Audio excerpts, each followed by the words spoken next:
main conversations this evening. But let me turn to Mr. Gates and to Secretary Cleverly.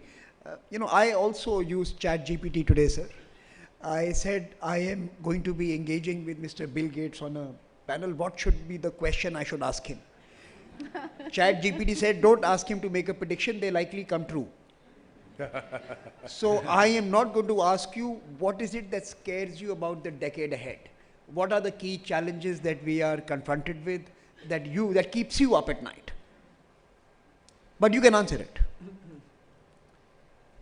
Yeah, I mean, I'm very lucky that a lot of my work involves innovative new things that can help us solve very tough problems.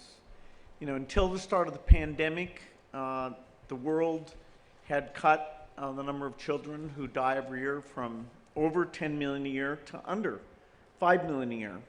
So we were on track to make the SDGs. And there's continuing innovations in malaria, TB, nutrition that will allow us to cut that number in half again. The pandemic was a huge delay to all those things, including specific efforts like polio eradication. The Ukraine war is another horrific interruption to the world's progress. Europe is by far, as a group, the most generous donor for all these SDG issues, and yet the strains of the Ukraine war are going to mean those countries are having more difficulties, and at least as long as that war goes on, they'll get less help. Now, in innovation, I mentioned health innovation. A lot of that in terms of making low-cost vaccines is here in India. There's incredible innovation in digital financial systems. One of the SDG goals that will be achieved is getting people in general and women specifically bank accounts. So that's very hopeful, and India's using this G20 to highlight their example and show that they're willing to help other countries with that. So that's fantastic. And then, the only reason I'm optimistic about climate change is because of innovation. The AI innovation, like many, brings with it challenges, but it's overwhelmingly a positive thing. Applying the new AI capabilities, which has even gone beyond what you're seeing with ChatGPT, the rate of innovation will be very quickly.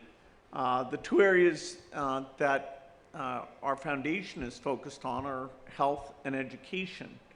In no sense, even in rich countries, do you have enough health workers.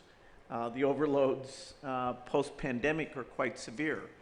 And so we can make doctors, nurses, all the administrative parts of that far more efficient. In poor countries, most people don't have access to a doctor at all. So health is one vertical and education is the other, where giving kids a tutor that works at their level and understands their motivation is very, very exciting.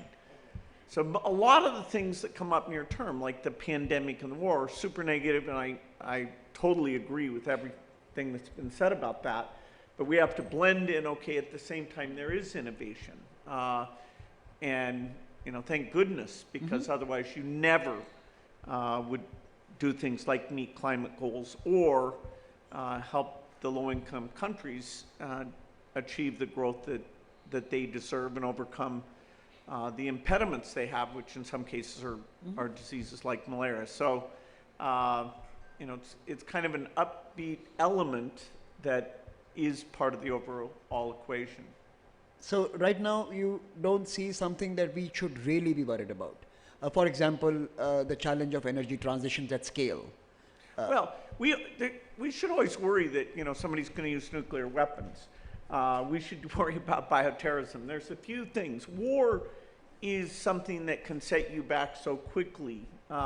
It's mind-blowing. And this war will be, in terms of overall effect, eventually as big or worse than the pandemic because of the effects that people have talked about: food, energy, fertilizer, and all those things affect nutrition, which affect health, which affect stability.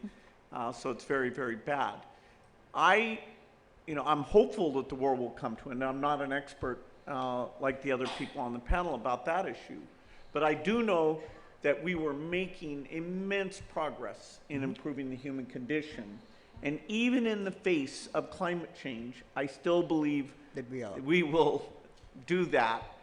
Climate deserves a particular focus. In 2015, when the Paris Accords were signed, Prime Minister Modi was there, and he was kind of a key voice in a side event that he named Mission Innovation that said, let's really make a commitment to drive innovation. And in the 8 years since then, a lot of new ideas that make it possible to avoid emissions without paying an extra price.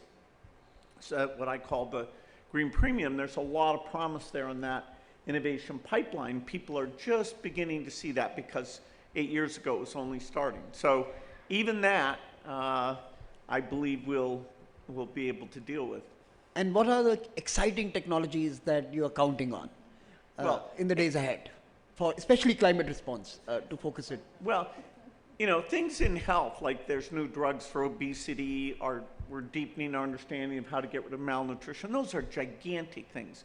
We'll have vaccines even for HIV and TB.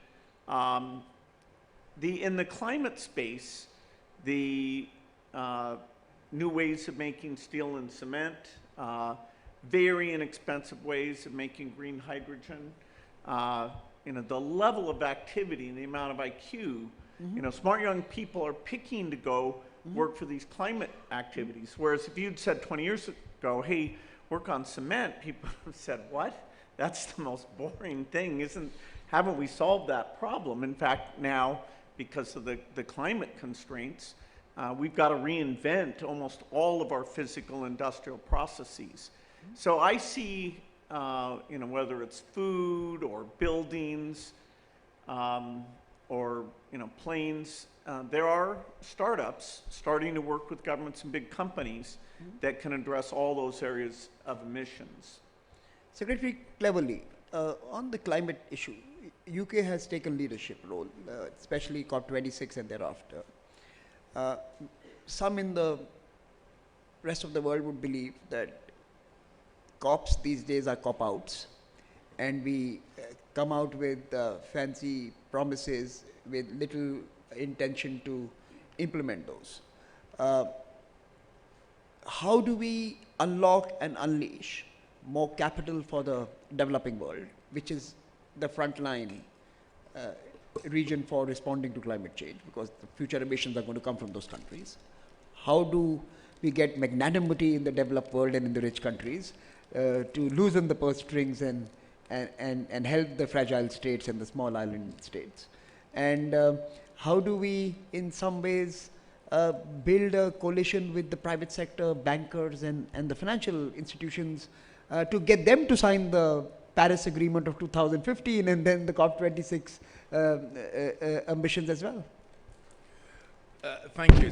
Whoa. Sorry. It's a very good question. And I've had conversations. Last time I was here in India, I was in Mumbai with a number of kind of green tech entrepreneurs, and they were inspirational. I was really excited about the conversation that I had with them. And I made the point that the UK, as one of the countries that was an early beneficiary of the Industrial Revolution, if you cast back some centuries before that, the UK became wealthy by chopping down all our trees. We were a forested country. We chopped down all our trees to make arable land, and we burnt lots and lots of coal. And that was how we became wealthy and powerful and influential. But if the whole world follows that particular developmental route, then we won't have a world to enjoy.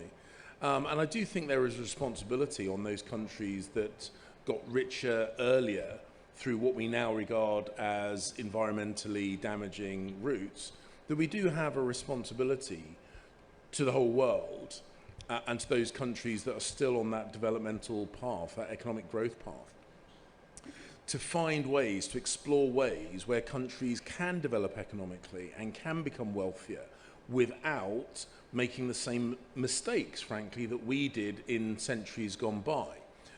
In our self-defense, I make the point that we are not quite as small as Denmark, but we're not much bigger than Denmark in terms of physical space.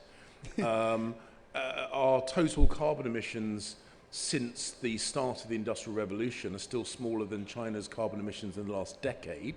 So we need to find ways of helping bigger countries on that developmental journey, of course, including India.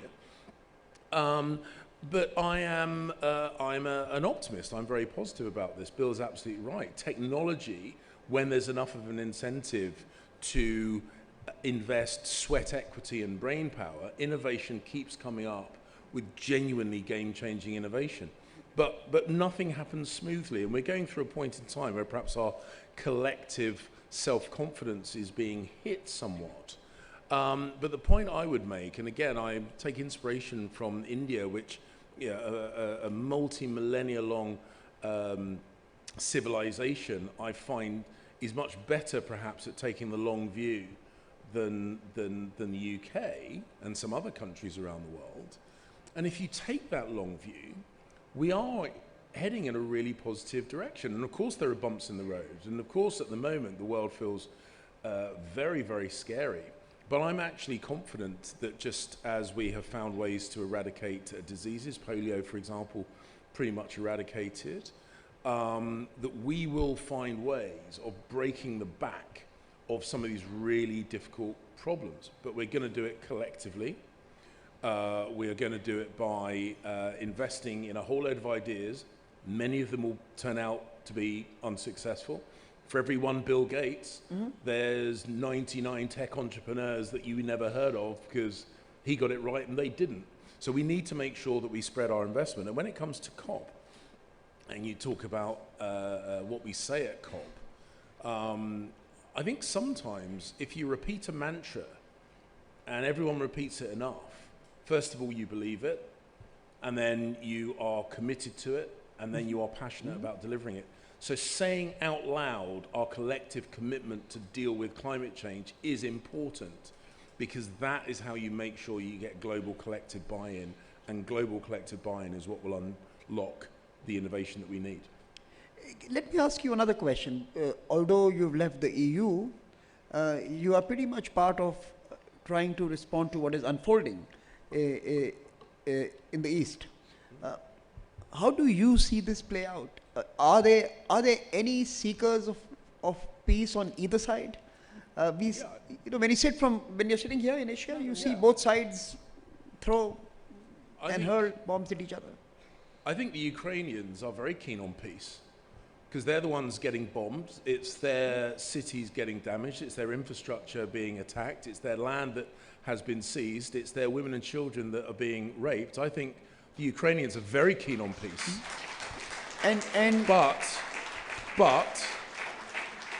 But the point I would make is that in our recent relationship, relationships with Russia, and our response to expansionist activities that we saw previously in Georgia, in Moldova, in other places, we've tried to limit those expansions through non-military means.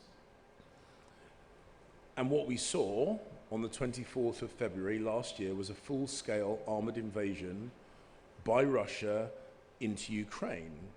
And the lesson that I take from that is that until this war is finished properly, it isn't finished at all. Because if anybody thinks we can press the pause button and persuade the Ukrainian people to sacrifice many thousands of square kilometers of their country and get nothing back for their self-defense, I think if anyone believes that is a sustainable outcome, they're crazy. Because the Ukrainians have every right to defend their sovereign territory. They have every right to get their country back. And if we try and press the pause button as things are now, the Ukrainians are not going to stop fighting. And I've been told that apparently if we stop giving them military equipment, they will stop fighting. Well, I've met the Ukrainians, and if they have to rely on sticks and stones and petrol bombs, they'll fight with that. But the point is, they are not going to stop fighting until they get their country back. So if people genuinely want peace, really simple answer. People ask me, how is this finished? It's a really simple answer. If you want this fighting to stop, give the Ukrainians their country back.